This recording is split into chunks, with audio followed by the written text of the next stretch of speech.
नमस्कार दोस्तों, जय हिंद दोस्तों। आप में से बहुत सारे लोगों का कमेंट आ रहा था कि सर रेजेक्स को एक्सप्लेन कर दीजिए। बट दोस्तों प्रॉब्लम यह है कि रेजेक्स एक छोटी सी टॉपिक नहीं है जिसे किसी एक वीडियो में कवर किया जा सकता है। यही सब देखते हुए मैं एक रेजेक्स पर छोटा सा कोर्स लेके आया हूं। तो दोस्तों अगर आप इस कोर्स को कंप्लीट कर लेते हैं तो आप रेजेक्स से रिलेटेड सारी प्रॉब्लम सॉल्व कर पाएंगे। और दोस्तों अगर आपको विश्वास नहीं है तो आप जाके यूडमी पे चेक कर सकते हैं, वहाँ पे रेजेक्स के कई सारे कोर्स अवेलेबल हैं। ठीक है, पूरा का पूरा कोर्स अवेलेबल है। तो दोस्तों ये छोटी सी टॉपिक नहीं है। तो चलिए दोस्तों स्टार्ट करते हैं आज हम अपने कोर्स की पहली वीडियो। ठीक है दोस्तों, रेजेक्स के बारे में कुछ भी स्टार्ट करने से पहले आइए जान लेते हैं कि रेजेक्स होता क्या है। दोस्तों regex is stand for regular expression. और रेगुलर एक्सप्रेशन के पास जो है बहुत सारे सीक्वेंस ऑफ कैरेक्टर्स होते हैं, बहुत सारे मेटा कैरेक्टर्स होते हैं, जिसके हेल्प से हम कोई भी सर्च पैटर्न फाइंड कर सकते हैं किसी भी पर्टिकुलर स्ट्रिंग में।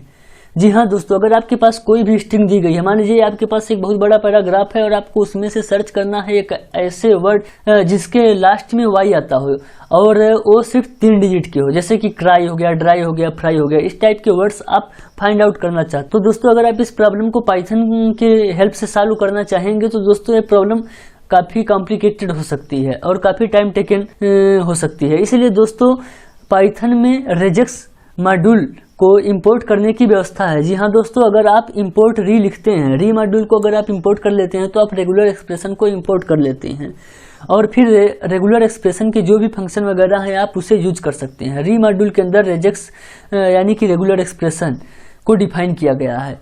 तो दोस्तों अगर आप इसके किसी भी फंक्शन को यूज करना चाहते हैं तो आपको पाइथन में लिखना होगा इंपोर्ट री। और दोस्तों मैं आपको बता दूं कि regex is not part of any programming language. ठीक है, रेजेक्स किसी प्रोग्रामिंग लैंग्वेज का पार्ट नहीं है।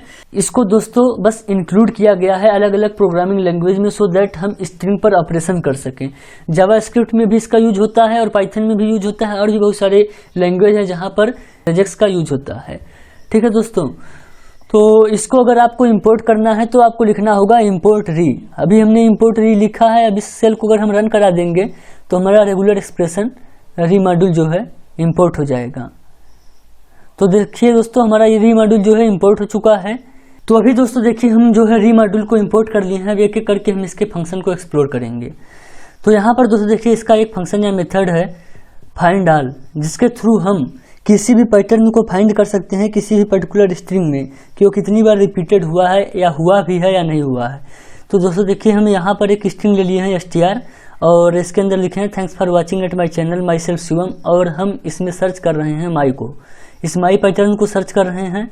और सर्च कहाँ पर कर रहे हैं? स्ट्रिंग में। तो इसके अंदर जो है फाइंड ऑल जो मेथड था इसके अंदर आपको 2 आर्गुमेंट पास करने होते हैं। आप क्या सर्च करना चाहते हैं और आप कहाँ से सर्च करना चाहते हैं। ठीक है, स्ट्रिंग में सर्च करना चाहते हैं तो str स्ट्रिंग में सर्च करना चाहते हैं तो यहाँ पे str पास कर दीजिए। और माई पैटर्न को फाइंड करना चाहते हैं तो इस माई को जो है डबल क्विटेड या सिंगल क्विटेड में एज ए स्ट्रिंग जो है राइट कर दीजिए। और हम इसकी वैल्यू को जो है रीड एट फाइंड ऑल की वैल्यू को हम x में असाइन कर रहे हैं। तो इस x को हम प्रिंट कर रहे हैं ताकि हमें पता चल सके कि ये रीड एट फाइंड ऑल क्या रिटर्न कर रहा है। तो आइए दोस्तों इसको रन करा के देखते हैं। और यहाँ पर दोस्तों देखिए हमें माई 2 बार मिल चुका है। अगर आप इस स्ट्रिंग में ध्यान से देखेंगे तो यहाँ पर माई 2 बार ही आया है। Thanks for watching at my, यहाँ पर एक बार माई आया है और फिर इस माई सेल्फ में एक बार माई आया है। 2 बार माई आया था इसलिए 2 बार रिटर्न कर दिया है माई को एज ए लिस्ट। ये लिस्ट फॉर्म में वैल्यू को रिटर्न करता है। मान लीजिए हम कोई एक ऐसी स्ट्रिंग सर्च कर रहे हैं जो कि इस str स्ट्रिंग के अंदर है ही नहीं, कोई एक ऐसा पैटर्न फाइंड करना चाहते हैं जो कि इसके अंदर है ही नहीं, तो एक कौन सी वैल्यू को रिटर्न करेगा आइए चेक कर लेते हैं। यहाँ पर दोस्तों देखिए हमने लिखा है रीड एट फाइंड ऑल और हम पैटर्न सर्च कर रहे हैं जय, जो कि इस स्ट्रिंग में नहीं है। तो देखिए ये क्या रिटर्न करता है। तो दोस्तों आप देख सकते हैं कि यह एम्प्टी लिस्ट रिटर्न किया है क्योंकि एक बार भी जय इस स्ट्रिंग के अंदर नहीं आया है, इसलिए एम्प्टी लिस्ट रिटर्न कर दिया। तो दोस्तों अब आप फाइंड ऑल फंक्शन से पूरी तरह से परिचित हो चुके हैं। तो चलिए दोस्तों आइए सर्च फंक्शन को देखते हैं। दोस्तों देखिए सर्च फंक्शन में भी हम 2 आर्गुमेंट पास कर सकते हैं। एक तो हम पैटर्न को पास कर सकते हैं, कौन से पैटर्न को हम सर्च करना चाहते हैं, और एक स्ट्रिंग को, जैसे कि हम फाइंड ऑल में पास करते थे। बट दोस्तों सर्च ऑब्जेक्ट जो है मैच ऑब्जेक्ट रिटर्न करता है। ठीक है, अगर माई पैटर्न जो हमने माई पैटर्न को सर्च कर रहे हैं इस स्ट्रिंग के अंदर, अगर ये माई पैटर्न जो है स्ट्रिंग के अंदर अगर मिल जाता है तो ये मैच ऑब्जेक्ट रिटर्न कर देगा, और अगर नहीं मिलता है तो ये नन वैल्यू रिटर्न करता है। बट दोस्तों अभी क्या है कि यहाँ पे हम जो माई सर्च कर रहे हैं हमारे स्ट्रिंग में है available. Thanks for watching at my channel my self, तो ये अवेलेबल है दोस्तों। तो यहाँ पर मैच ऑब्जेक्ट रिटर्न होगा, और जो मैच ऑब्जेक्ट रिटर्न होगा उसे हम वाई में साइन करके प्रिंट कर रहे हैं। तो आइए दोस्तों देखिए किस तरीके से जो है मैच ऑब्जेक्ट प्रिंट होता है। तो दोस्तों आप देख सकते हैं यहाँ पर हमारा मैच ऑब्जेक्ट प्रिंट हो चुका है। मैच ऑब्जेक्ट दोस्तों देखिए स्ट्रिंग से रिलेटेड जो है इन्फॉर्मेशन रखता है। यहाँ पे देखिए जो हम माई पैटर्न सर्च कर रहे थे वो किस पोजीशन पे फाइंड हुआ है, उस पोजीशन को स्पैन मेथड बता रहा है यहाँ पे, और स्पैन एट्रीब्यूट है दोस्तों, स्पैन एट्रीब्यूट बता रहा है। और यहाँ पे मैच इक्वल टू माई लिख रहा है, यानी कि हमने जो माई सर्च किया था वो मैच हो चुका है। और दोस्तों अगर मान लीजिए कि आप इस स्पैन को प्रिंट करना चाहते हैं, इस स्पैन की जो वैल्यू है 23 से 25, अगर आप इसको प्रिंट करना चाहते हैं तो आप लिख सकते हैं print Y dot span. Y dot span देखिए हमने प्रिंट कराया तो 23 से 25 प्रिंट हो गया है। 23 से 25 पोजीशन बता रहा है, यहाँ पर 25 एक्सक्लूडेड है, 23 पोजीशन पे एम है और 24 पोजीशन पे वाई है। यहाँ पे अगर आप चेक करना चाहते हैं चेक कर सकते हैं 0 1 2 3 4 5 फिर स्पेस 6 7 8 9 फिर स्पेस 10 11 12 13 14 15 16 17 18 19 20 21 स्पेस 22 और 23 पे देखिए एम है और 24 पे वाई। लास्ट वाली वैल्यू एक्सक्लूडेड होती है, जैसे कि आप रेंज फंक्शन में पढ़े हैं, बिल्कुल उसी तरीके से स्पैन भी वर्क करता है। स्पैन एट्रीब्यूट यहाँ पे देखिए 23 से 25 जो वैल्यू है प्रिंट हो गई है। तो इस तरीके से दोस्तों आप जान सकते हैं, आप जो भी पैटर्न सर्च कर रहे हो आप जान सकते हैं वाई डॉट स्पैन प्रिंट करा के कि वो किस पोजीशन पे एग्जिस्ट कर रहा है, किस पोजीशन पे एग्जिस्ट कर रहा है हमारे स्ट्रिंग में, ठीक है। और अगर आप जानना चाहते हैं कि हम किस स्ट्रिंग पर ऑपरेशन लगाए हैं तो आप वाई डॉट स्ट्रिंग करके प्रिंट करा सकते हैं और आपको स्ट्रिंग मिल जाएगी जिस स्ट्रिंग पर आप ऑपरेशन परफॉर्म कर रहे हैं। और अगर आप पैटर्न को फाइंड करना चाहते हैं तो आपको लिखना है वाई डॉट ग्रुप, और इसे आप प्रिंट करा देंगे तो आपको पैटर्न रिटर्न कर देगा ये जिस पैटर्न को आप सर्च कर रहे हैं, ठीक है। यहाँ पे देखिए हम माई को सर्च कर रहे हैं तो ये माई को देखिए रिटर्न कर दिया। और दोस्तों ये स्पैन, स्ट्रिंग और ग्रुप ये तीनों जो है इस मैच ऑब्जेक्ट के पार्ट हैं, ठीक है। मैच ऑब्जेक्ट के एट्रीब्यूट हैं, उसी के मेथड्स हैं। तो अगर आप इनको एक्सेस करना चाहते हैं तो इसके लिए ज़रूरी है कि जो आपका ये पैटर्न है ये स्ट्रिंग के अंदर फाइंड हुआ हो। अगर ये फाइंड नहीं हुआ है तो ये वैल्यू रिटर्न करेगा नन, रीडॉट सर्च नन रिटर्न करेगा, और नन रिटर्न कर देगा तो फिर नन के पास स्पैन, स्ट्रिंग और ग्रुप ये तीनों मेथड्स होते नहीं हैं, ठीक है। तो उस केस में आप स्पैन और स्ट्रिंग और ग्रुप इन तीनों को प्रिंट नहीं करा पाओगे। आइए एक बार हम रन करा के आपको दिखा भी देते हैं। MYI हम लिख देते हैं, और MYI चूँकि हमारे स्ट्रिंग में नहीं है तो आइए इसे एक बार रन करा के आपको दिखा देते हैं। यहाँ पे देखिए बोल रहा है none type object has no attribute, ठीक है। चूँकि MYI स्ट्रिंग के अंदर फाइंड नहीं हुआ तो यहाँ पे जो इसकी टाइप हो गई नन हो गई, और object has no attribute span, बोल रहा है ऑब्जेक्ट के पास कोई भी एट्रीब्यूट नहीं है स्पैन, ठीक है। सिर्फ स्पैन ही नहीं दोस्तों, आप अगर स्पैन को यहाँ पे कमेंट बना देते हैं तो आप देख सकते हैं कि स्ट्रिंग और ग्रुप भी वर्क नहीं करेंगे, ठीक है। स्पैन को हमने कमेंट बना दिया, और यहाँ पे देखिए बोल रहा है none type object has no attribute string, और उसी तरीके से अगर आप स्ट्रिंग को कमेंट बना देते हैं तो बोलेगा object has no attribute group, ठीक है। यहाँ पे देखिए बोल रहा है object has no attribute group, ठीक है। ग्रुप नाम से कोई कोई एट्रीब्यूट नहीं है ऑब्जेक्ट के पास। तो ठीक है दोस्तों, अभी हमें क्या है MYI सर्च करना है, और ये जो कमेंट है, कमेंट हमने बनाया है इस लाइन को, इसे रिमूव कर देते हैं कमेंट को, और हम नॉर्मल रहने देते हैं इसे। तो इसे रन करा देते हैं फिर से दोस्तों, और देखिए हमारा आउटपुट जो है सक्सेसफुली प्रिंट हो गया है। अब दोस्तों मान लीजिए कि हमको एक ऐसा पैटर्न फाइंड करना चाहते हैं जो स्ट्रिंग के अंदर नहीं है, तो हम चेक करना चाहते हैं कि क्या नन रिटर्न कर रहा है। तो आइए दोस्तों यहाँ पे इसे रन करा के आप देख लीजिए, ये नन रिटर्न करेगा, देखिए नन रिटर्न हो गया हमारा, ठीक है। तो दोस्तों ये रीडॉट सर्च जो मेथड है यह नन रिटर्न करता है अगर हमारा जो पैटर्न है उस स्ट्रिंग के अंदर नहीं फाइंड हुआ है, और अगर ये स्ट्रिंग के अंदर मिल जाता है तब दोस्तों ये मैच ऑब्जेक्ट रिटर्न कर देता है। तो आप सर्च फंक्शन के बारे में जान चुके हैं। आइए दोस्तों हम पढ़ते हैं स्प्लिट फंक्शन के बारे में, ठीक है। स्प्लिट फंक्शन दोस्तों किस तरीके से वर्क करता है। दोस्तों स्प्लिट फंक्शन का यूज करते हैं हम अपनी स्ट्रिंग को स्प्लिट करने के लिए। इसके अंदर हम जो भी पैटर्न देंगे उस पैटर्न के बेस पे स्प्लिट कर देगा। यहाँ पर देखिए हम बैकस्लैश दिए हैं। यहाँ पर दोस्तों बैकस्लैश क्या होता है पहले तो आप ये जान लीजिए। बैकस्लैश चूंकि एक स्पेशल कैरेक्टर है, और जितने भी स्पेशल कैरेक्टर हैं backslash, bracket, caret, star, strict जो भी हैं स्पेशल कैरेक्टर्स वो सारे मेटा कैरेक्टर्स के अंतर्गत आते हैं, ठीक है। रेजेक्स में उन्हें मेटा कैरेक्टर्स बोला जाता है। और बैकस्लैश के बाद जो हम कैरेक्टर लिख देते हैं, capital A, capital B, small S, capital S, ये सब जो भी कैरेक्टर्स लिख देते हैं बैकस्लैश के बाद, तो बैकस्लैश के बाद जो कैरेक्टर हम लिख देते हैं इसको पूरा इंक्लूड करके, बैकस्लैश के साथ इंक्लूड करके इसे स्पेशल कैरेक्टर्स बोला जाता है। और ये स्पेशल कैरेक्टर्स, मेटा कैरेक्टर्स जो है कई सारे ऑपरेशन करने में हमारी हेल्प करते हैं रेजेक्स के अंदर। इनकी अलग अलग डिफिनीशंस है और अलग अलग डिफिनीशन पे वर्क करते हैं। तो यहाँ पर जो बैकस्लैश स्मॉल एस है, स्मॉल एस दोस्तों रिटर्न करता है व्हाइट स्पेसेस को, यानी ये जो स्पेस है कोड और स्टडी के बीच में जो एक स्पेस है उस स्पेस को रिटर्न करता है। जो भी स्पेस होता है उसे रिटर्न कर देता है।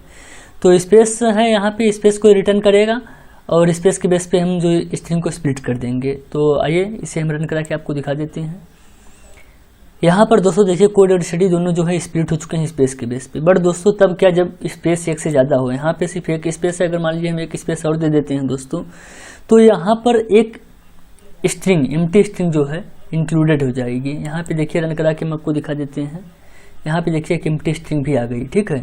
तो चूँकि स्पेस के बेस पे स्प्लिट किया और बीच में दो स्पेस हैं, तो एक स्ट्रिंग जो है आ जाएगी एम्प्टी स्ट्रिंग यहाँ पे। और अगर मान लीजिए एक स्पेस और हम दे देते हैं तो यहाँ पे दो एम्प्टी स्ट्रिंग आ जाएगी। तो दोस्तों अब आप देख चुके हैं कि स्प्लिट किस तरीके से वर्क कर रहा है। अब भाई दोस्तों फाइंड ऑल जो मेथड था, फंक्शन था, इसको हम थोड़ा सा और एक्सप्लोर करते हैं। और इस बैकस्लैश स्मॉल एस को आप देखे थे, बैकस्लैश कैपिटल एस को भी देखते हैं, ये भी स्पेशल कैरेक्टर्स है। तो ये हम देखते हैं दोस्तों बैकस्लैश एस क्या करता था। बैकस्लैश एस रिटर्न करता था व्हाइट स्पेसेस को, और बैकस्लैश कैपिटल एस रिटर्न करता है all characters except white space, ठीक है। व्हाइट स्पेस को छोड़ के सारे कैरेक्टर्स को जो है रिटर्न करता है। तो आइए हम प्रिंट कराते हैं। चूंकि आप दोस्तों जानते हैं कि फाइंड ऑल लिस्ट में वैल्यू रिटर्न करता है जितनी बार भी वो पैटर्न हमारे स्ट्रिंग के अंदर आया रहेगा, ठीक है। यहाँ पे देखिए व्हाइट स्पेस चूंकि एक ही बार आया है कोड स्टडी में, यहाँ पर तो खैर 3 बार आया है अभी इस टाइम। तो आइए इसे रन करा के देखते हैं। देखिए 3 एम्प्टी स्ट्रिंग देता है क्या हमें। तो देखिए हमें 3 एम्प्टी स्ट्रिंग मिल गई, ठीक है। व्हाइट स्पेस जो है हमें 3 एम्प्टी स्ट्रिंग दे रहा है। बट जब हम कैपिटल एस के थ्रू कर रहे हैं तो यहाँ पे देखिए कोड स्टडी प्रिंट हो रहा है, ठीक है। ये व्हाइट स्पेस को एक्सक्लूड कर देगा, व्हाइट स्पेस को छोड़ के सारी वैल्यू देता है। तो व्हाइट स्पेस जितने भी थे उसे क्या किया है, एक्सक्लूड कर दिया, ठीक है। और कोड स्टडी जो है हमें मिल गया। तो इस तरीके से दोस्तों देखिए वर्क करता है बैकस्लैश कैपिटल एस और बैकस्लैश स्मॉल एस। अब दोस्तों आइए हम देखते हैं रीड डॉट सब मेथड को। सब मेथड भी दोस्तों बहुत ज़्यादा इंपॉर्टेंट होता है, ये रिप्लेस करने में काम आता है, ठीक है। मान लीजिए कि हमारे स्ट्रिंग में कोई वैल्यू दी है और उसको हम रिप्लेस करना चाहते हैं। यहाँ पर देखिए इसका सिंटेक्स क्या है। सिंटेक्स में हम इसे क्या 3 वैल्यू पास करते हैं, एक तो पैटर्न, फिर रिप्लेस और फिर स्ट्रिंग। पैटर्न में दोस्तों हम उस वैल्यू को देते हैं जिसको हमें रिप्लेस करना है, और रिप्लेस में हम वो वैल्यू देते हैं जो हम रिप्लेस करना चाहते हैं, ठीक है। जैसे कि अगर हम एक्स को वाई से रिप्लेस करना चाहते हैं, एक्स को हम रिमूव करना चाहते हैं, तो हम एक्स यहाँ पे देंगे पैटर्न में, और एक्स की जगह हम वाई फिल करना चाहते हैं तो रिप्लेस की जगह हम वाई दे देंगे, ठीक है। तो वाई जो है एक्स को रिप्लेस करके खुद फिल हो जाएगा। और जिस स्ट्रिंग में हम ऑपरेशन करना चाहते हैं उस स्ट्रिंग का यहाँ पे नेम दे देंगे। तो यहाँ पे देखिए हम व्हाइट स्पेस को रिमूव करना चाहते हैं, इसलिए हम बैकस्लैश एस दिए हैं, स्मॉल एस। और रिमूव हम किससे करना चाहते हैं, कैपिटल एस @ से, ठीक है। व्हाइट स्पेस की जगह हम @ फिल करना चाहते हैं। अच्छा हाँ दोस्तों, मैं आपको एक टेक्निकल बात बता दूं कि ये जो @ आप इसे पढ़ते हो, इससे @ नहीं पढ़ते हैं, इसे सिर्फ ऐड पढ़ते हैं, ठीक है। टेक्निकल इंटरव्यू वगैरह में पूछा जाता है। अगर आपको यकीन नहीं हो तो आप गूगल पे चेक भी कर सकते हो। यहाँ पे @ इसे नहीं ऐड पढ़ते हैं। और फिर देखिए हम व्हाइट स्पेस को ऐड से रिप्लेस कर रहे हैं, और यहाँ पे हम stri स्ट्रिंग में ये वर्क कर रहे हैं, ठीक है। तो आइए इसे रन करा के दिखा देते हैं आपको। और यहाँ पे आप देख सकते हैं कि हमारे पास जितने भी व्हाइट स्पेसेस थे, ठीक है, सबको हम @ से फिल कर दिए। हमारे पास 3 व्हाइट स्पेसेस थे और हम तीनों की जगह @ फिल कर दिया। अब दोस्तों आप समझ सकते हैं कि रीड डॉट सब मेथड किस तरीके से वर्क करता है। सब मेथड के अंदर आप कोई भी वैल्यू पास कर दीजिए जिसको आप रिप्लेस करना चाहते हैं, और जिससे रिप्लेस करना चाहते हैं उसे आप रिप्लेस की जगह फिल कर दें और स्ट्रिंग का नेम दे दें, ठीक है। और आपके स्ट्रिंग में वो जो भी चेंजिंग करना है वो चेंजिंग कर देगा, ठीक है। इसी तरीके से मान लीजिए कि अगर मान लीजिए हम पूरे स्टडी को हम सिर्फ एक कैरेक्टर को एक कैरेक्टर से नहीं करना चाहते हैं, हम पूरे स्टडी को $$ से हम रिप्लेस करना चाहते हैं। तो दोस्तों देखिए, ये भी पॉसिबल है, आप किसी भी वैल्यू को किसी भी वैल्यू से रिप्लेस कर सकते हैं। यहाँ पे कितनी लेंथ है इसकी, कितनी लेंथ है इसकी, इससे मैटर नहीं करता है, ठीक है। तो यहाँ पे देखिए, हम स्टडी को सिर्फ $$ से फिल कर दिए और यहाँ पे जो व्हाइट स्पेसेस थे उसको हम एज इट इज रहने दिए, ठीक है। अब दोस्तों आप रीड डॉट सब मेथड को तो समझ ही चुके होंगे। अब दोस्तों आइए चलते हैं, हम देखते हैं रीड डॉट सर्च मेथड को एक बार फिर से। इसमें थोड़ा सा हम कुछ और एक्सप्लोर करते हैं। यहाँ पे देखिए, आप \A इस स्पेशल कैरेक्टर से आप परिचित नहीं थे, तो ये इसको हम दिखाते हैं कि ये किस तरीके से वर्क करता है। दोस्तों देखिए, \A का मतलब होता है कि इसके बाद जो कुछ भी आप लिखेंगे वो आपके इस स्ट्रिंग में, जो आप स्ट्रिंग इसमें पास कर रहे हैं, उस स्ट्रिंग में स्टार्टिंग में आया है या नहीं, ठीक है। अगर स्टार्टिंग में नहीं आया है, बिल्कुल स्टार्टिंग सिंबल है या नहीं, ठीक है, बिल्कुल स्टार्टिंग में आना चाहिए। अगर स्टार्टिंग में नहीं आया है तो ये नन प्रिंट कर दे। चूँकि दोस्तों सर्च जो है नन रिटर्न करता है अगर हमारी कंडीशन फुलफिल नहीं हुई, और अगर कंडीशन फुलफिल होती है तो ये मैच ऑब्जेक्ट रिटर्न करता है। तो दोस्तों यहाँ पे अगर P4 की कुछ वैल्यू होती है, ठीक है, अगर P4 की वैल्यू नन नहीं होती है, इफ P4 अगर P4 होता है तो प्रिंट P4 मैच्ड, ठीक है, हम P4 और मैच्ड प्रिंट कर देंगे, ठीक है। P4 की वैल्यू प्रिंट कर देंगे, चूंकि P4 की वैल्यू चूंकि एक मैच ऑब्जेक्ट होगी, वो मैच ऑब्जेक्ट प्रिंट कर रहे हैं हम, और मैच्ड यानी कि हम CODI जो है वो मैच कर गया। और अगर नहीं मैच करता है तो हम P4 की वैल्यू प्रिंट करेंगे और नॉट मैच प्रिंट करेंगे। उस टाइम P4 की वैल्यू नन होगी, चूंकि क्योंकि ये मैच नहीं किया है तो नन रिटर्न करेगा सर्च मेथड, तो नन और नॉट मैच प्रिंट हो जाएगा। और अगर मैच कर जाता है तो एक मैच ऑब्जेक्ट और मैच्ड, ये दोनों वैल्यू प्रिंट हो जाएगी। तो आइए दोस्तों, यहाँ पे चूंकि CODI जो है मैच तो करेगा नहीं, क्योंकि कोड स्टडी है, CODE है, हम CODI लिख दिए हैं, तो ये देखिए मैच करेगा नहीं। और देखिए नन और नॉट मैच प्रिंट हो जाएगा। यहाँ पे देखिए नन और नॉट मैच प्रिंट हो गया। अगर मान लीजिए कि हम फिर से इसे रन कराना चाहते हैं और सिर्फ COD हम सर्च करना चाहते हैं, तो चूँकि COD तो अवेलेबल है यहाँ स्टार्टिंग में, तो देखिए मैच ऑब्जेक्ट और उसका पूरा डिस्क्रिप्शन मैच ऑब्जेक्ट का और मैच्ड, ये वैल्यू मैच्ड प्रिंट हो गई, ठीक है दोस्तों। तो अब दोस्तों आप समझ सकते हैं कि सर्च मेथड किस तरीके से वर्क कर रहा है अगर हम \A के साथ यूज करें इसे। तो अब दोस्तों आइए लास्ट में हम एक क्वेश्चन देख लेते हैं। आप इस क्वेश्चन को अगर कर लेते हैं तो आज जितना भी आप सब कुछ पढ़े हैं वो आपका क्लियर हो जाएगा, और आप समझ सकते हैं कि रेजेक्स कितना पावरफुल है और किस तरीके से वर्क करता है। तो देखिए, हम एक इनपुट ले रहे हैं और उसे n में स्टोर करा रहे हैं, ठीक है। और इस n की जो भी वैल्यू होगी, अगर n की वैल्यू 4 होती है तो हम 4 टाइम्स लूप चलाएंगे और अलग अलग हम वैल्यू इनपुट लेंगे m में, और उन सब के लिए हम सर्च करेंगे रीड डॉट सर्च मेथड के थ्रू कि वो इस पर्टिकुलर कंडीशन को फुलफिल कर रहा है या नहीं। ये पर्टिकुलर कंडीशन है क्या। यहाँ पर देखिए स्टार्टिंग में हम कैरेट सिंबल यूज किए हैं। कैरेट सिंबल का मतलब कि कैरेट सिंबल के बाद जो भी हम कैरेक्टर दिए हैं वो स्टार्टिंग कैरेक्टर होना चाहिए, ठीक है, जो भी हमारे स्ट्रिंग पास कर रहे हैं उस स्ट्रिंग का, ठीक है। अगर मान लीजिए कि यहाँ पे देखिए हम यस पास किए हैं, ठीक है, बिल्कुल कैरेट के बाद हम यस लिखे हैं, तो मतलब कि हमारा जो भी स्ट्रिंग हम m में पास कर रहे हैं, m में जो भी हम इनपुट ले रहे हैं उसका स्टार्टिंग लेटर यस होना चाहिए, ठीक है। यहाँ पे कैरेट लगा देने का मतलब कि स्टार्टिंग सिंबल यस के अलावा और कुछ नहीं होना चाहिए। अगर और कुछ भी होता है तो नॉन मैच कर देगा, ठीक है, नॉन वैल्यू रिटर्न कर देगा। सर चूंकि नॉन रिटर्न करता है तो नॉन रिटर्न कर देगा। और इसके बाद जो डाट है, डाट मेटा कैरेक्टर ये कहता है कि जैसे कि यस के बाद हमने एक डाट दे दिया तो मतलब कि यस के बाद एक कैरेक्टर होना चाहिए, ठीक है। और यहाँ पे हमने 2 डाट दिया है तो मतलब कि 2 कैरेक्टर होना चाहिए, ठीक है। तो अभी तक यहाँ से लेके यहाँ तक इसकी लेंथ 3 हो गई। और लास्ट में यहाँ पे देखिए हम डॉलर लिखे हैं, डॉलर के पहले जी लिखे हैं, तो डॉलर की मीनिंग ये होती है कि इंड विथ जी, ठीक है। यहाँ पे जो भी इसके पहले कैरेक्टर लिखे रहेंगे उसी से इंड होना चाहिए, ठीक है। तो हम डॉलर के पहले जी लिखे हैं तो मतलब कि हमारी जो स्ट्रिंग है यहाँ पे हम कैरेट लगा दिए हैं स्टार्टिंग में तो यस से स्टार्ट होना चाहिए, लास्ट में डॉलर लगा दिए हैं तो जी से एंड होना चाहिए, और इसके बीच में सिर्फ 2 ही डिजिट होना चाहिए, क्योंकि हम इस डाट को सिर्फ 2 पास किए हैं, सिर्फ 2 डाट पास किए हैं तो सिर्फ 2 ही कैरेक्टर होना चाहिए। डिजिट बोल रहे हैं, 2 ही कैरेक्टर होना चाहिए। कुछ भी हो सकता है, डिजिट यानी स्पेशल कैरेक्टर कुछ भी हो सकता है, लेकिन सिर्फ 2 होना चाहिए। लेकिन दोस्तों स्टार्टिंग और एंडिंग का फिक्स हो गया, स्टार्ट में यस होना चाहिए और एंड में जी होना चाहिए, क्योंकि स्टार्ट में कैरेट सिंबल लगाए हैं और एंड में डॉलर। तो डॉलर के पहले जो भी सिंबल है वो लास्ट कैरेक्टर होना चाहिए जो भी हम स्ट्रिंग पास कर रहे हैं। जी के अलावा कुछ भी होगा तो नॉन मैच्ड हो जाएगा, ठीक है, नॉट फाउंड प्रिंट होगा। और अगर यहाँ पे यस के अलावा कुछ भी हो जाता है, यहाँ तक कि दोस्तों की स्मॉल एस की जगह कैपिटल एस भी नहीं हो सकता, ठीक है दोस्तों। स्मॉल एस है तो स्मॉल एस होना चाहिए, और यहाँ पे स्मॉल जी है तो स्मॉल जी होना चाहिए। तो दोस्तों आइए इसे एक बार हम रन करा के दिखा देते हैं आपको किस तरीके से वर्क कर रहा है। यहाँ पर देखिए हमें सबसे पहले इनपुट लेना है, तो हम इनपुट ले लेते हैं 5 ले लेते हैं और इंटर की प्रेस करिए। और अब देखिए हमें इनपुट लेना है एम में, ठीक है, एक स्ट्रिंग लेनी है। तो स्ट्रिंग में मान लीजिए हम सिंग ले लेते हैं। सिंग चूँकि मैच करनी चाहिए दोस्तों, तो इंटर की प्रेस कीजिए और यहाँ पे देखिए बोल रहा है मैच्ड प्रिंट हो गया, क्योंकि इस कंडीशन से फुलफिल हो गया। सिंग यस स्टार्टिंग में है, बीच में 2 सिंबल है IN और लास्ट में जी है, तो फुलफिल हो गया, तो मैच्ड हो गया। और अगर मान लीजिए कि हम सिंग